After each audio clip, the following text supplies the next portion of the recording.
Selanjutnya, antisipasi lahar dingin saat musim penghujan, pihak PVMBG menghimbau warga agar tetap waspada dan menjauhi aliran sungai yang berhulu dari Gunung Agung. Pasalnya saat ini sisa material abu vulkanis masih banyak tersimpan di lereng Gunung Agung pasca erupsi 30 Desember lalu. Saat ini aktivitas vulkanis Gunung Agung Karangasem masih tinggi, potensi erupsi susulan pun masih akan terus terjadi. Terkait kondisi ini, Pusat Vulkanologi dan Mitigasi Bencana Geologi PVMBG menghimbau warga yang berada di aliran sungai agar tetap waspada terhadap potensi terjadinya banjir lahar di musim penghujan. Terlebih saat ini sisa material abu vulkanis pasca erupsi 30 Desember lalu masih banyak tersimpan di seputaran lereng gunung.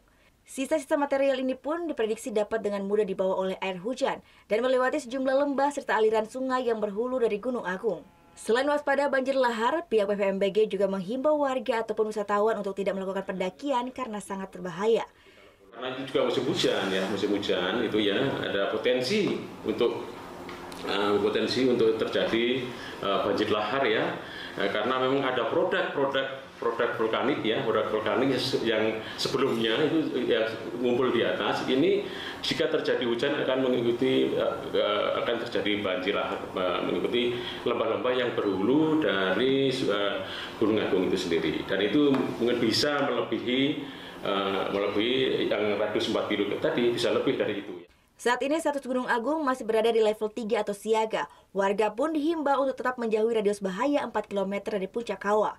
Selain itu, warga pun diharapkan agar tetap mematuhi informasi mitigasi dari pihak resmi agar proses evakuasi mudah dilakukan. Jika sewaktu-waktu Gunung Agung kembali erupsi. KDM Martana melaporkan untuk NET.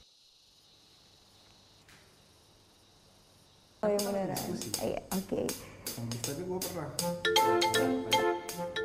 Nah, udah kan nonton beritanya? Jangan lupa di-subscribe, di-like, dan juga di-komen ya akun YouTube dari Net Bali. Terima kasih udah subscribe. Yang belum, jangan sampai lupa. Di sebelah sini nih. Mantap, subscribe.